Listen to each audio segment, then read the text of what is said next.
Success in the music business begins with a dream, a vision. This podcast will give you, the listener, the insight and tools to turn that vision into a reality. Meet the industry professionals who work day by day behind the scenes, helping to make those dreams come true. Welcome to the business side of music. Back in the studio, it's been a while, at least a year or so, since we've had you here. I believe so. But Doug Robertson's joining us today. Doug, welcome back. Hi, thank you for having me. I'm glad to be here. We have a few things to talk about. One of the things, obviously, is you have a new project that you're working on. Yes.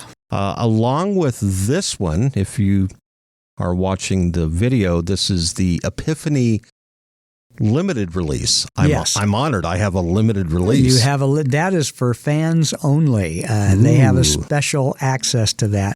I'm going to put that right there. And then, of course, I have the "Hey Boss, You're Fired." I fired my boss coffee cup that you gave me. Thank you so much. Absolutely. Put that right there and put some bourbon in it later. Anyway, let's catch up a little bit about what you're doing these days. One of the things I wanted to talk about was you had approached me some months back about what an older guy in the business, and I'm not trying to be kind. Let's face it, you and I are about the same age. An older guy in the business, what can an older guy in the business accomplish? How can I be successful? And you and I bounced a couple things around. How did that work out for you?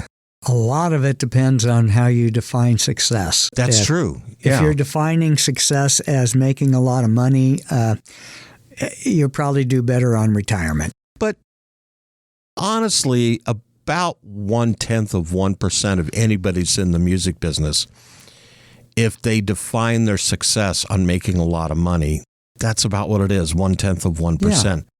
The rest of it is, are you happy doing what you're doing? Are you making some money, putting it in your pocket, putting that in the bank? That could still be considered success. And that's where I've been doing some realigning, looking at my age, at what I'm capable of doing. A 2-hour show isn't as easy for me to pull off as it was when I was in my 20s. And I think it was Joe Walsh that said, it was much more fun being 20 in the 70s than it is being 70 in the 20s. And I'm not quite there yet, but I am in the 20s. And doing those shows and trying to keep up the energy. You know, I'm a fan of Tom Jackson.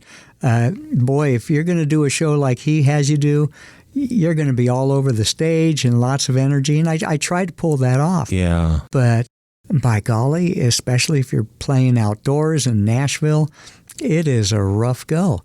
So I've started looking at what I can do, maybe step back a little bit from the performing and go a little bit more toward the songwriting and crafting more songs. I started looking into other songwriters. I've been working with a guy named Gary Kavanaugh. Roy August is a fan of mine. He wrote Setting Fancy Free with Jimbo Hinson. Oak Ridge Boys made a hit out of that song. Right, that's right. Well, he's a fan of mine, and he started sending me songs and saying, I want you to write with me. So I'm writing with him. There's a guy named Carnage the Executioner.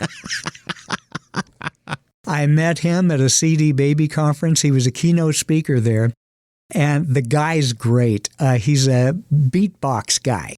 Okay. And so he has a looper, and he just does everything with his mouth, and he gets all these sounds and rhythms and stuff going. He wants to take some of my songs and remix them in hip-hop. So in my elder years, I just might become a hip-hop star. Who knows? You know, it's anything's possible. And you're going down a path that not too many others at our age would even consider doing. Yeah, you have to adapt, though. Yeah. If you're our age, I would say most people our age that are digitally aware at all, streaming aware, they're doing Netflix and Pandora. Pandora was around long before Spotify and before Apple really got their almost thing going together. back to MySpace era. Yeah. Yeah. And so people our age, they might be more used to Pandora. I've just kind of gotten an awakening about Pandora, and that's where a lot of my demographic might actually be, because they know how to work the right buttons to get the sound they want. You just brought up something that I think is really, a key topic of conversation before the show. You said, hey, so what are we going to talk about? And I said, well, we're going to go wherever the journey takes us. But I think what you just said, and that is finding your audience, finding that demographic, because, let's face it, guys like you and I, we're not going to reach the tweens. We're not going to reach those 10, 12, 13, 14, 15, 16-year-olds. Our audience is a lot different. Now, podcasting world is different than the live entertaining world or the recording world such as you. We have somewhat of a captive audience. Our listeners listen to us in the car while they're at work or at home as a topic of conversation. On the other hand, you're providing a musical platform of creativity, something that you've created, that content you've created. And it really does it shrinks the demographics a little bit because of what you're talking about. You're becoming a niche artist. The song, Hey Boss, You're Fired. Can an 18-year-old relate to that? Sure. But the guy who's had the job for 20 or 30 years, who's put in the 8 hours every day or more, 5 days a week, and wore the suit and the tie, we've all gotten to that point where we wanted to go, hey, boss, you're fired. It's a great retirement song. Yeah. Yeah. So I get it. But so finding your demographic, finding the demographic, group, figuring out how the technology works, that's the big challenge. Dealing with Spotify and playlists and all the rest that goes with it. And then understanding what you have to do in just releasing a song. You have 6 weeks before you release it. You've got to start the promotion and get all that stuff out. And even months before that, you need to have somebody on your team that knows how to get your stuff into music publications so you can actually get some print about yourself. There's so many different avenues that you have to think of, and the technology to get there is difficult to learn, and then finding legitimate people that are in those fields is even more difficult to learn. I just went on to TikTok because that's what they say. You've got to be on TikTok, you've got to be on Instagram and Facebook and all the rest of them. And so you have to do reels and you have to continually be creating content for these things. Well, I've just recently started going on to TikTok and putting my reels on. And of course, you stay a couple minutes and you start looking at what TikTok is. And 90% of what I see is young women staring at their screen. That's a good analogy. It really is. Looking at comments of people that are telling her to take off her clothes or whatever they want her to do. And that's it. And these people will do this for hours. Well, if you're retired, you'd probably rather just go watch a movie. Plus, let's face it, people aren't going to watch someone like you or me staring. Not for hours. Not for hours, no. And they're definitely not going to ask us to take our clothes off. Thank goodness. Oh, my gosh. Lord help us. Okay, so, and then you mentioned finding the people to help you, because let's face it, TikTok wasn't around when you and I started. Right. Really, Spotify and, insert name, most of these weren't around when you and I got into the business. It was very analog. It was very organic back in those days.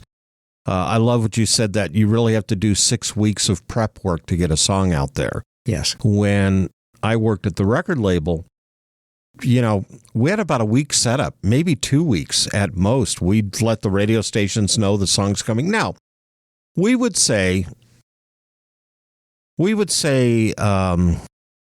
officially, hey, the song's coming out November 30th, be ready.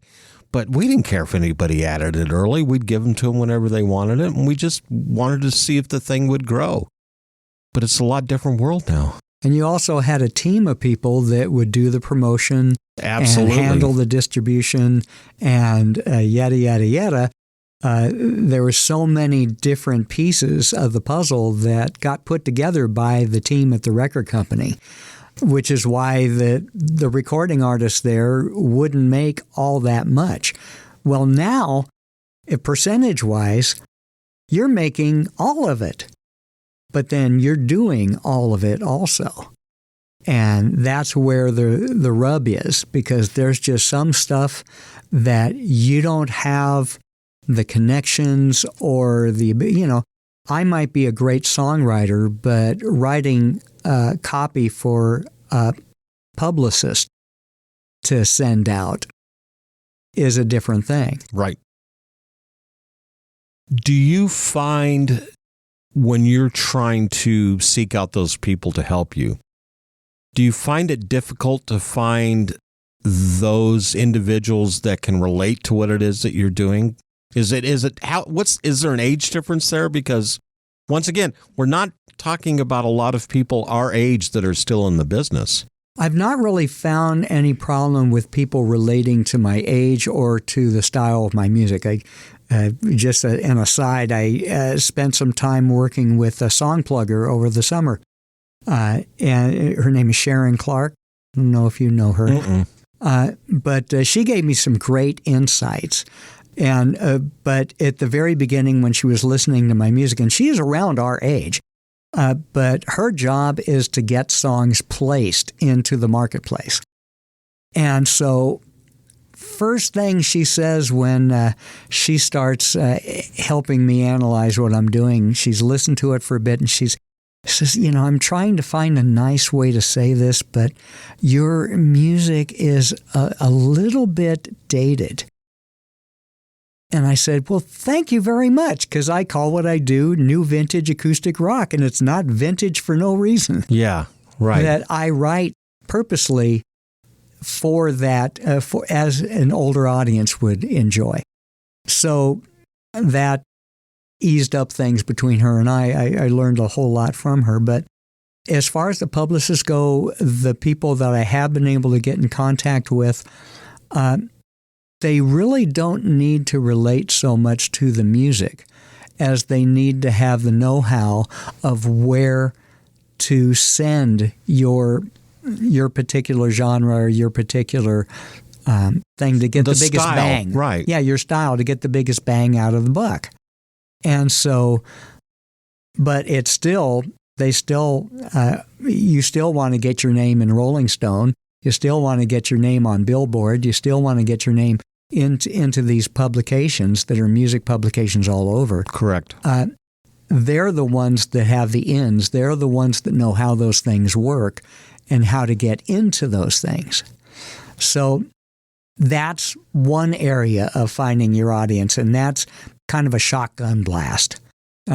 It's nice to get your name out there. It's nice to be able to have a copy of Billboard that way in the back pages, there's one line that Doug Robertson came out with a song this week. But it's not necessarily going to do much for you other than fulfill that responsibility of getting your name out there. What I'm a big fan of Rick Barker, although I don't do a lot of what he does because I just don't have the time to do it all, and some of it I just don't understand.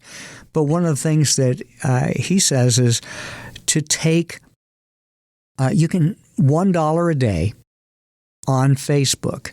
You can go into the Meta or whatever they call their organization, and you can find artists that are similar to what you do. So that's one area where Spotify and Pandora and those places are really nice because they will give you feedback on who is like your music. And then you put those names in, John Prine or whoever. And so you put those names in when you're advertising and you ask Facebook to search out people that like these particular artists and advertise to them.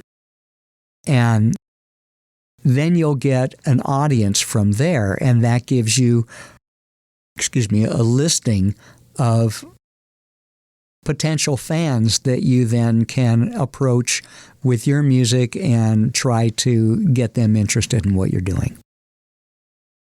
In the studio with us here today, Nashville, Tennessee, sitting across the podcast table is Doug Robertson. When you have a Korg synth at your fingertips, the possibilities are endless. Be it digital, analog modeling, altered FM, wave sequencing, or the multi-engine synth, Korg gives you easy access to a variety of features to help you get the perfect sounds quickly. Whether you're a professional musician or just starting out, Korg truly has a synthesizer to help you express yourself. Visit Korg.com or your favorite Korg dealer to get your hands on one of their products to create new music always. Korg, the official sponsor of the business side of music. Back in the studio here in Nashville, Tennessee, Doug Songuy Robertson is sitting across the podcast table from me. You have had quite the musical journey for how many years? I started, I think I was 9.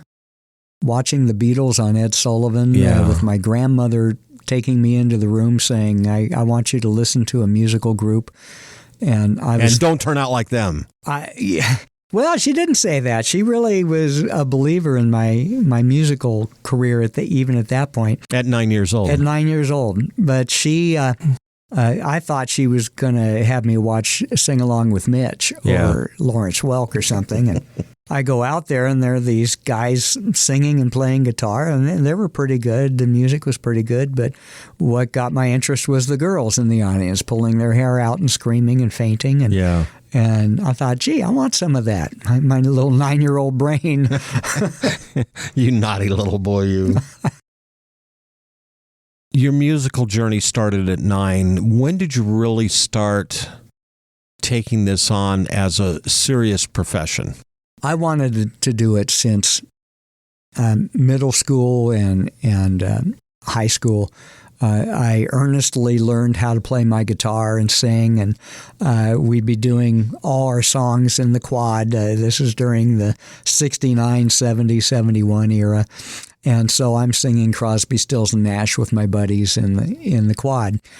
And ended up, I was in the L.A. area, and I was fortunate enough to get involved with LASS, which was the Los Angeles Alternative Chorus Songwriter Showcase, which was run by John Brahaney and Len Chandler.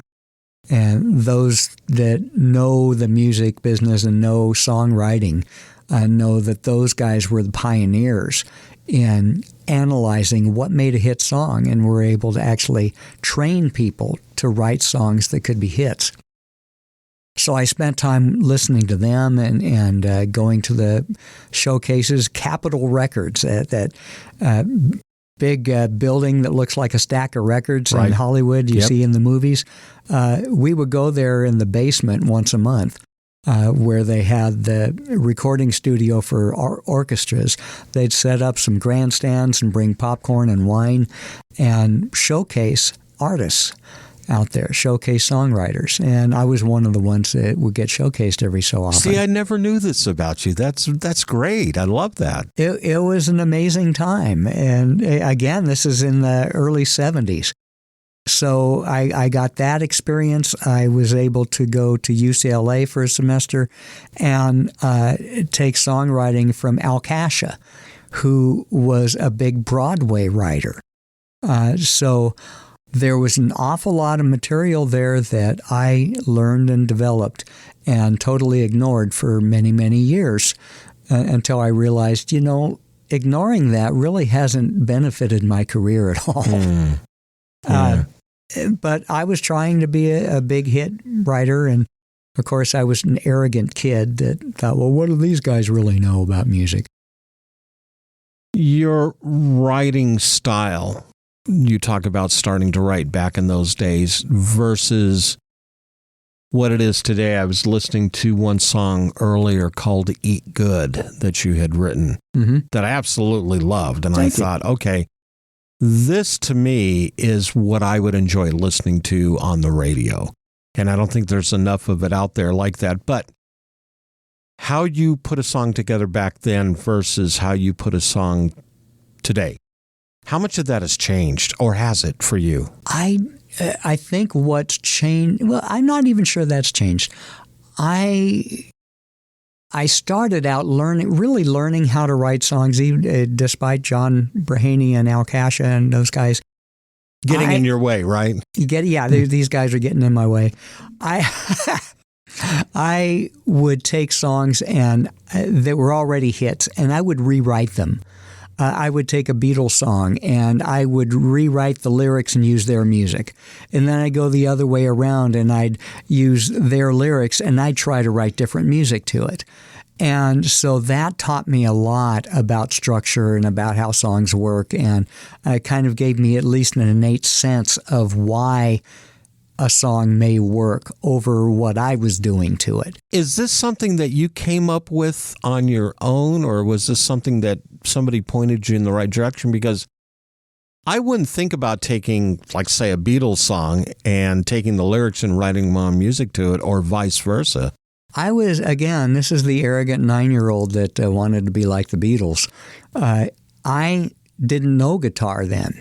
I had a guitar, and my very, very first song was playing my guitar, using my E string, and I was just doing the melody of what my new song was, and it was taken after Beach Boys material. And I decided I'd write that surfer boy was the best surfer of them all. And then I had a little lead lick, da-da-da. And then when one day he went for that wave, and that wave took him out to sea. We haven't seen that surfer boy since that day. And then the lead lick, da-da-da.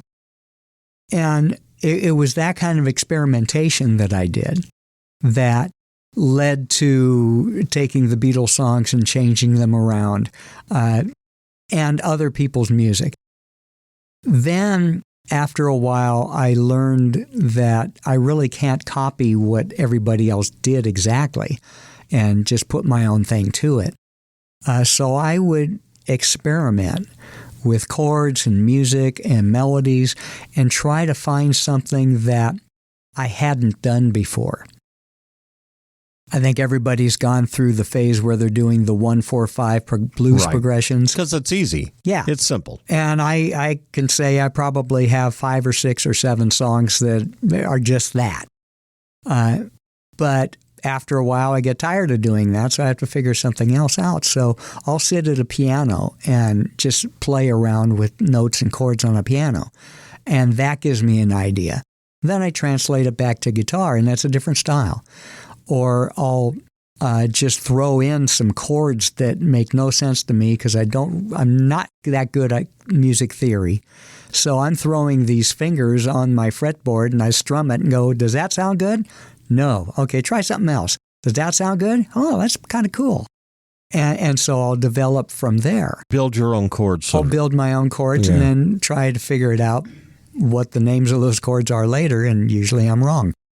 When I was a kid in junior high and high school, I actually went out and bought a book of chords written by Ted Green. I don't know if you remember him or not, but this book was full of 800 different ways to play an E chord or a G chord or an A chord.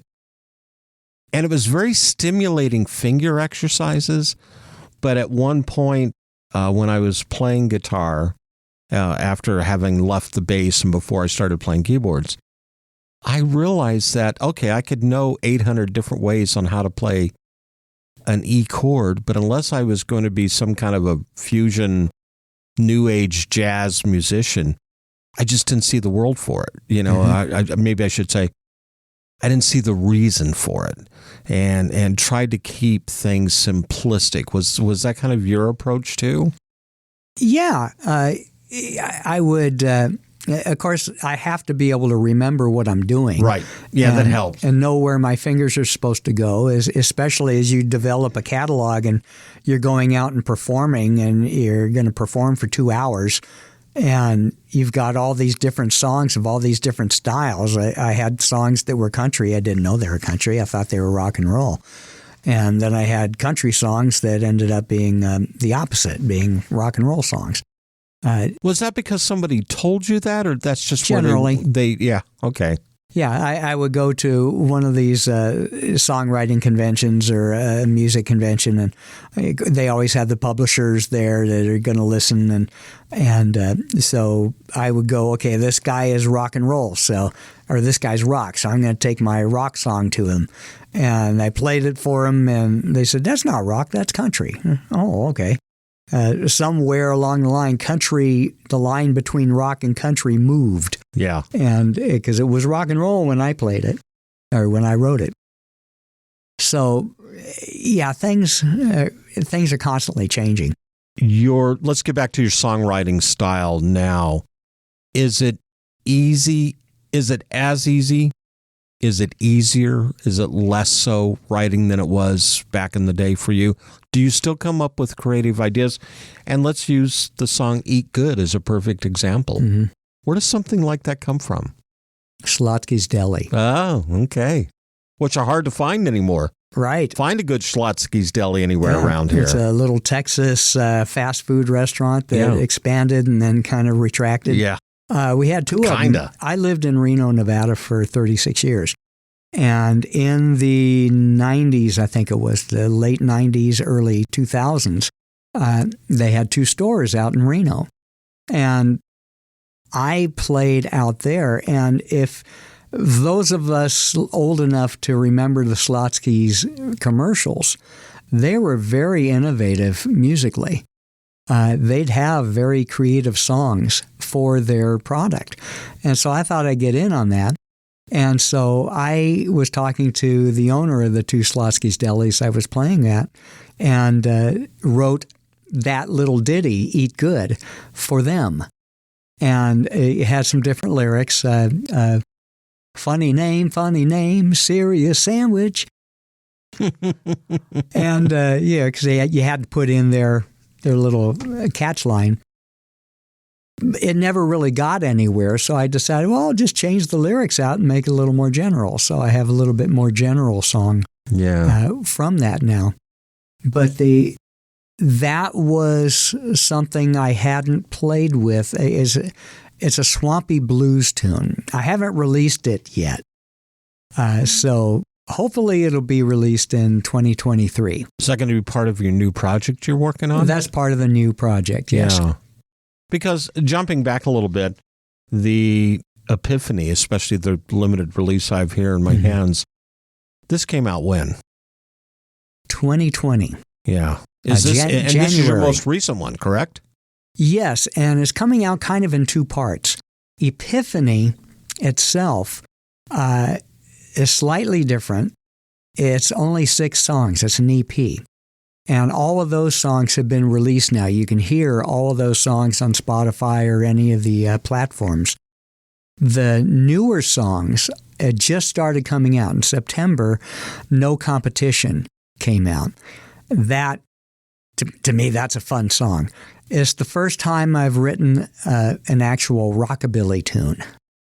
And again, when I'm writing, I'm trying to find something different to do than I've done before. I've done the 1-4-5s. So I'm playing around and trying to figure out a different way to do the 1-4-5. And so I come up with this tune, No Competition. And it sounded a little country to me, and it started sounding a little bit more like Stray Cats. And I thought, okay, I'm going to go with that.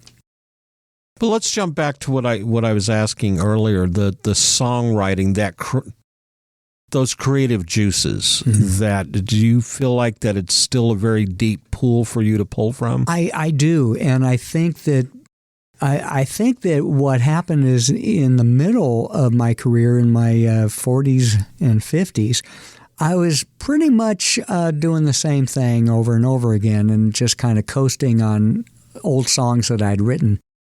Then more recently, particularly since I've taken this turn in my career, started looking at songwriting a little bit more carefully, I'm looking to challenge myself. And so I just wrote a song about catching a cold. Yeah, perfect time of the year for that. Yeah, it's the perfect time. Unfortunately, I can't pitch it until next June. Yeah. But well, just in time for the flu and cold season for next fall. That's right. Yeah. I'll be ready for Bayer aspirin to pick it up. But I'm trying to challenge myself to do some other things. One of the reasons I spent time with a song plugger over the summer was to understand a little bit more where I might have gaps in my own songwriting, and particularly as it relates to the commercial world. I think that I write really good songs, but I understand that my songs are not necessarily fit for the commercial world. I'm not sure. I don't know that Garth Brooks, well, even Garth Brooks is kind of passé now. Whoever the current big name is, isn't necessarily going to pick up on my stuff.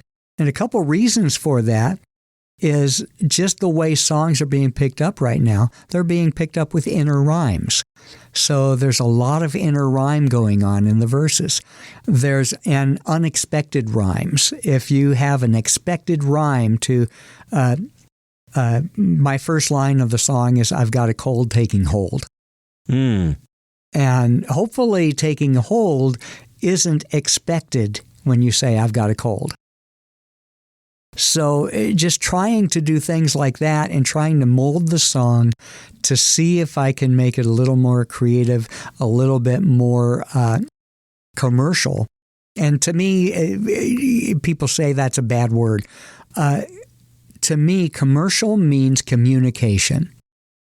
When you can come up with something that in 3 minutes communicates to a large number of the population, to a major portion of the population, then you have communicated something.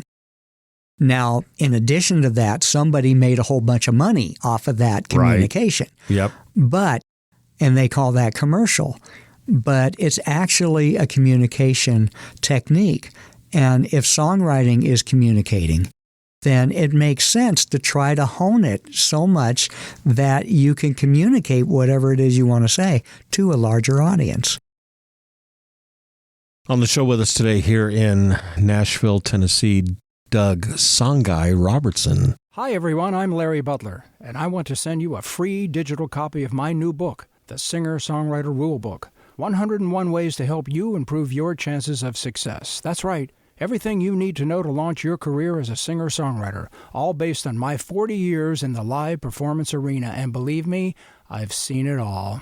In my book, you'll find the 10 things you have to deal with before even thinking about becoming a singer-songwriter performer. You'll also learn about the 5 things every singer-songwriter can do this weekend to make their live show better. 5 things I can guarantee that you are not doing already. Plus, there's tips on songwriting and staging, photo and video shoots, publishing, merch, dozens of other topics. All written for people who don't particularly like to read. And again, it's free. Just go to the Business Side of Music website homepage and look for my book cover. Click on it, and a free digital copy of my book will be yours. I'm Larry Butler, and I approve of this message. Thanks.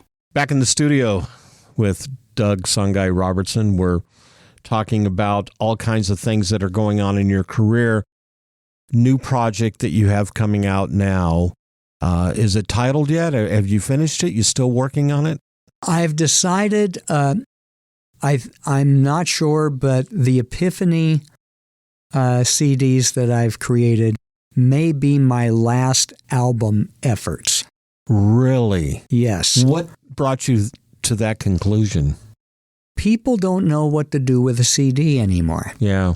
It's become coasters for most people. I got a CD for my wife a few months ago of an artist that she likes. And I handed her the CD, and she didn't have a way to play it other than in her car. And at the same time, though, that for me, someone who's an analog guy in a digital world, I miss holding this piece of product. I miss reading the liner notes. I want to know who the writers were, who were the session players, where it was recorded. We've kind of lost that magic of that, haven't we? And anymore, that's something that you put on your website, that you put onto your Facebook and Instagram posts. It's not really something you can hold in your hand anymore.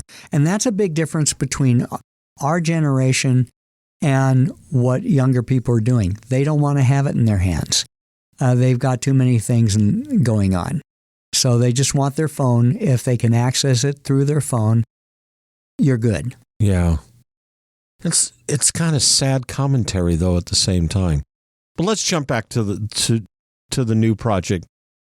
So Epiphany might be the last hurrah. Everything else after that will just be singles? Yes.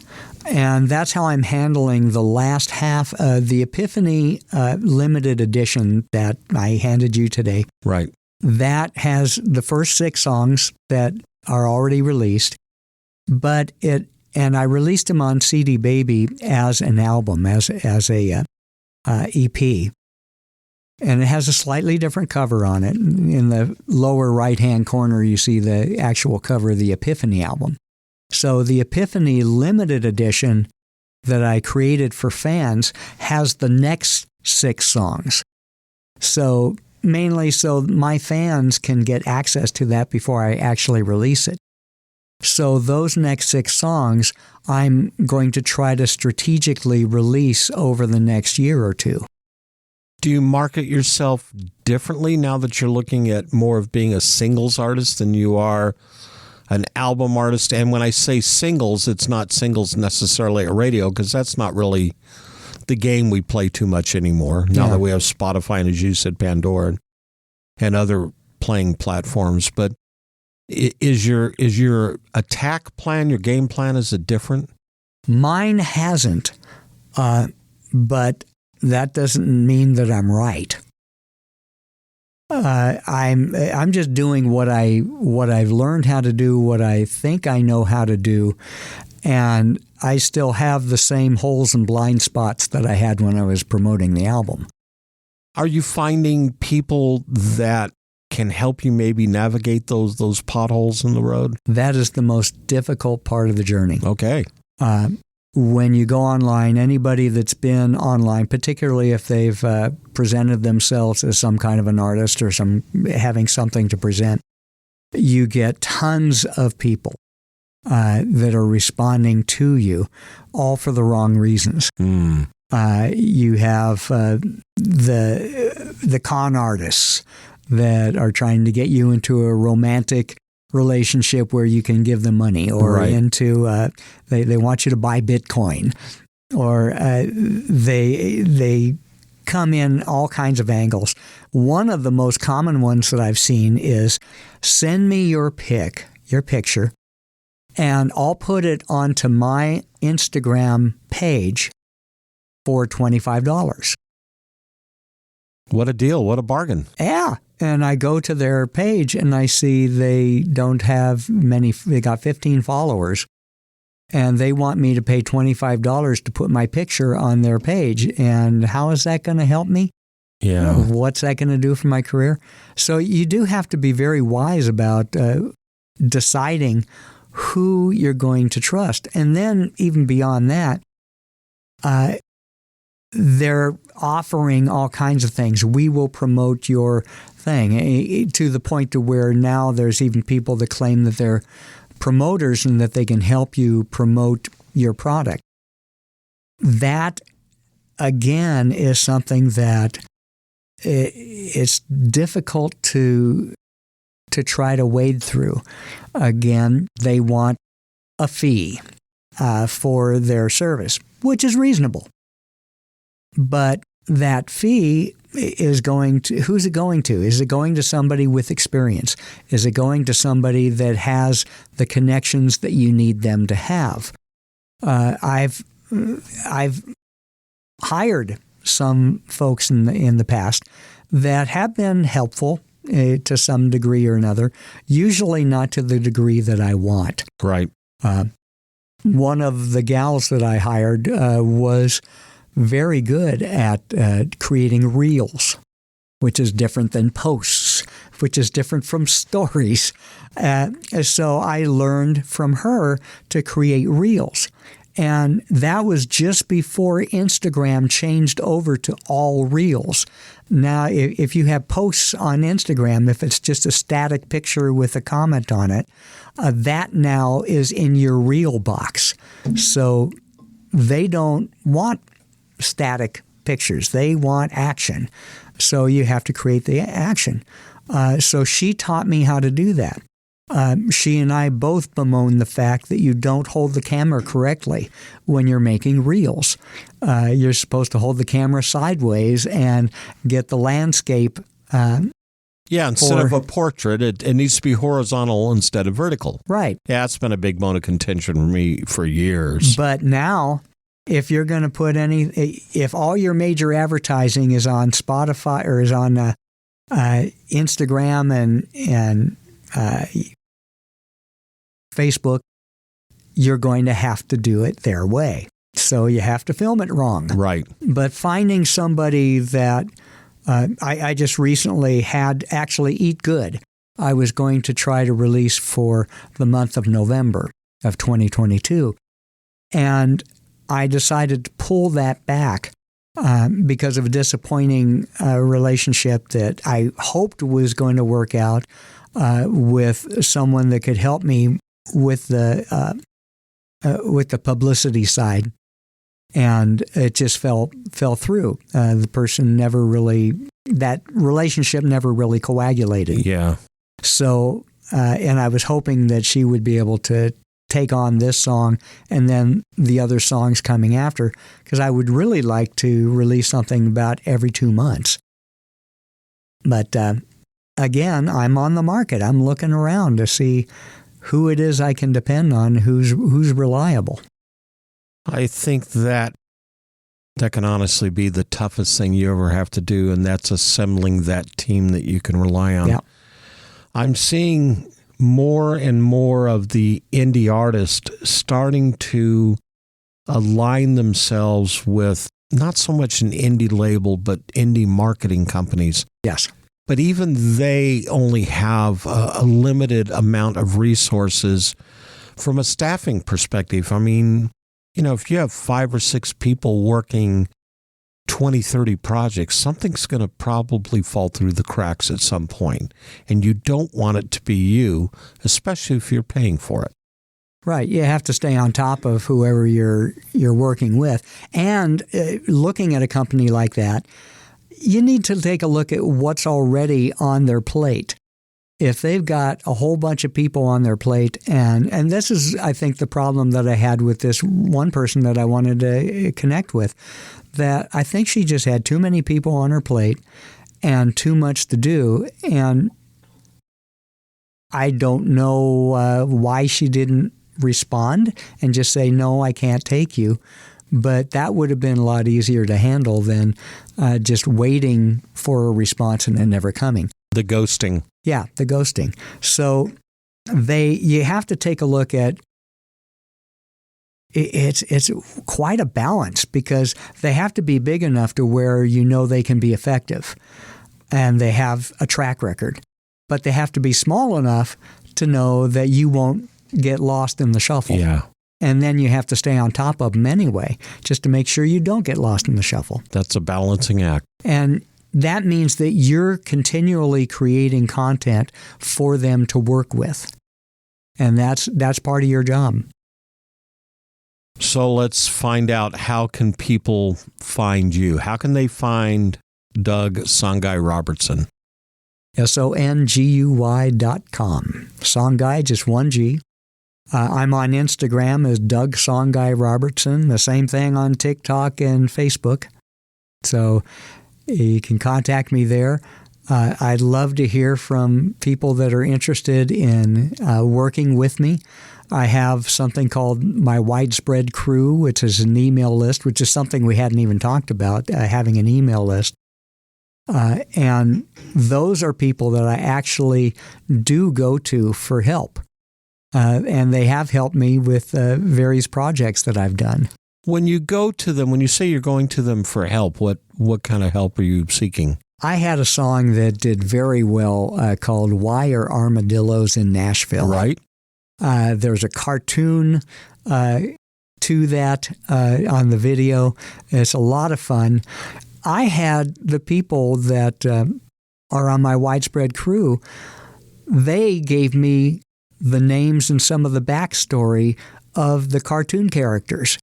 And we just had a blast going through there and finding cartoon characters and giving them names and giving them a backstory.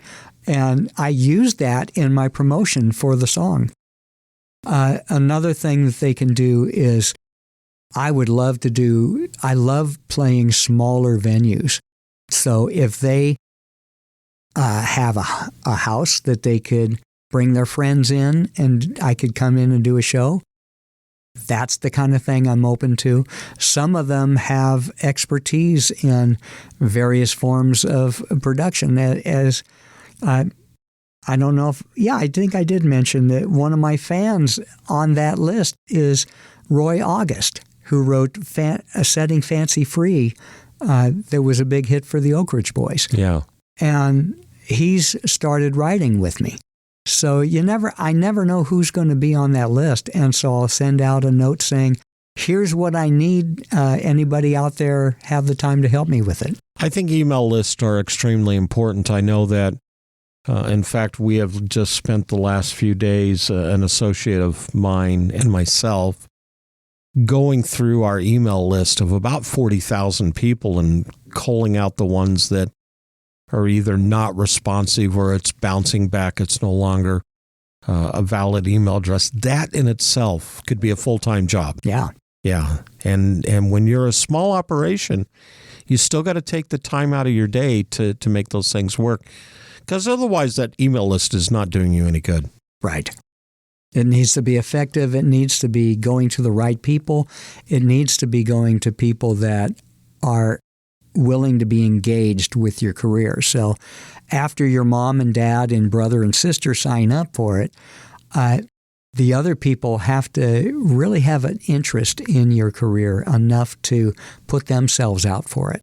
Doug, thank you so much for being on the show. It's been my joy. Such a good time being back here again. I always love having you.